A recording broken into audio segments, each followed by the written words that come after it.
बने बर्बरीक खाटू श्याम जी। इनकी कहानी मध्यकालीन महाभारत से शुरू होती है। खाटू श्याम जी पहले बर्बरीक के नाम से जाने जाते थे। अति बलशाली भीम के पुत्र घटोत्कच और प्रागज्योतिषपुर वर्तमान आसाम के राजा दैत्यराज मूर की पुत्री कामकटंक कटा मोरवी के पुत्र थे खाटू श्याम जी। खाटू श्याम जी बाल अवस्था से बहुत बलशाली और वीर थे। उन्होंने युद्ध कला अपनी माता मोरवी तथा भगवान कृष्ण से सीखी। उन्होंने नवदुर्गा की आराधना करके नवदुर्गा से 3 अनोखे बाण प्राप्त किए थे। इस तरह उन्हें 3 बाणधारी के नाम से जाना जाने लगा। अग्निदेव ने प्रसन्न होकर उन्हें धनुष प्रदान किए, जो उन्हें तीनों लोकों में विजय दिला सकता था। श्री श्याम बाबा की अपूर्व कहानी मध्यकालीन महाभारत से आरंभ होती है। वे पहले बर्बरीक के नाम से जाने जाते थे। वे अति बलशाली गदाधारी भीम के पुत्र घटोत्कच और दैत्य मूर की पुत्री मोरवी के पुत्र हैं। बाल्यकाल से ही वे बहुत वीर और महान योद्धा थे। उन्होंने युद्ध कला अपनी मां तथा श्री कृष्ण से सीखी। नवदुर्गा की घोर तपस्या करके उन्हें प्रसन्न किया और 3 अमोघ बाण प्राप्त किए। इस प्रकार 3 बाणधारी के नाम से प्रसिद्ध नाम प्राप्त किया। अग्निदेव प्रसन्न होकर उन्हें धनुष प्रदान किया, जो उन्हें तीनों लोकों में विजयी बनाने में समर्थ थे। महाभारत का युद्ध कौरवों और पांडवों के मध्य अपरिहार्य हो गया था। यह समाचार बर्बरीक को प्राप्त हुए तो उनकी भी युद्ध में सम्मिलित होने की इच्छा जागृत हुई।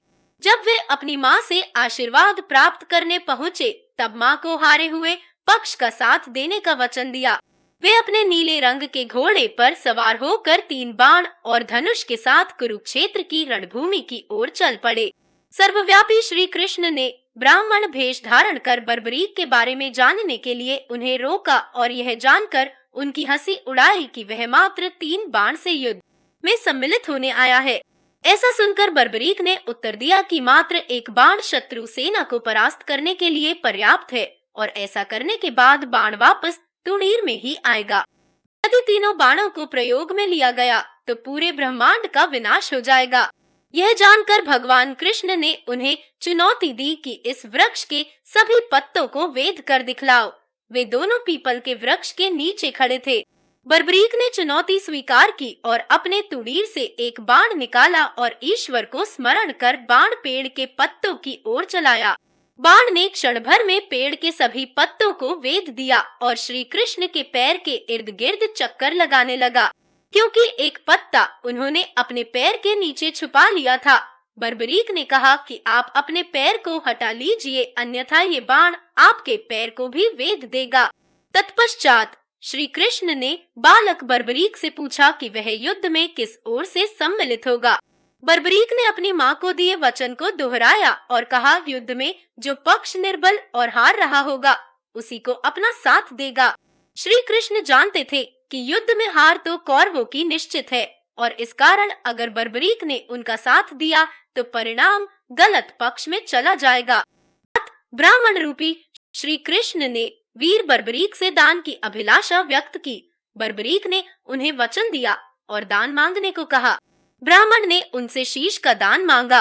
वीर बर्बरीक क्षण भर के लिए अचंभित हुए, परंतु अपने वचन से अडिग नहीं हो सकते थे। वीर बर्बरीक बोले, एक साधारण ब्राह्मण इस तरह का दान नहीं मांग सकता है।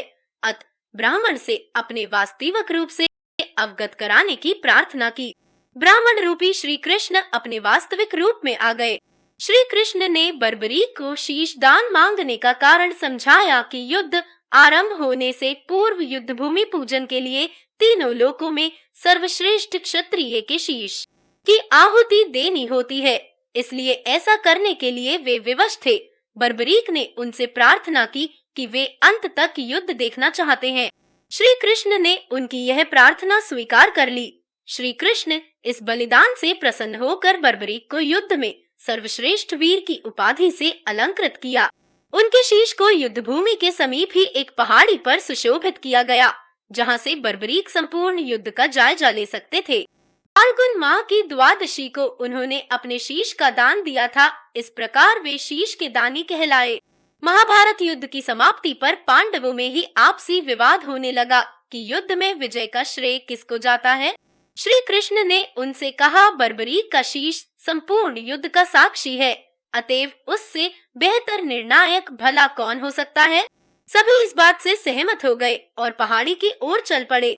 वहां पहुंचकर बर्बरीक के शीश ने उत्तर दिया कि श्री कृष्ण ही युद्ध में विजय प्राप्त कराने में सबसे महान पात्र हैं।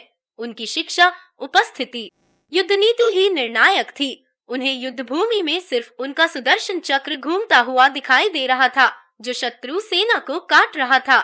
महाकाली कृष्ण के आदेश पर शत्रु सेना के रक्त से भरे प्यालों का सेवन कर रही थी। श्री कृष्ण वीर बर्बरीक के महान बलिदान से काफी प्रसन्न हुए और वरदान दिया कि कलयुग में तुम श्याम नाम से जाने जाओगे, क्योंकि उस युग में हारे हुए का साथ देने वाला ही श्याम नाम धारण करने में समर्थ है। उनका शीश खाटू नगर, वर्तमान राजस्थान राज्य के सीकर जिला में दफनाया गया, इसलिए उन्हें खाटू श्याम बाबा कहा जाता है।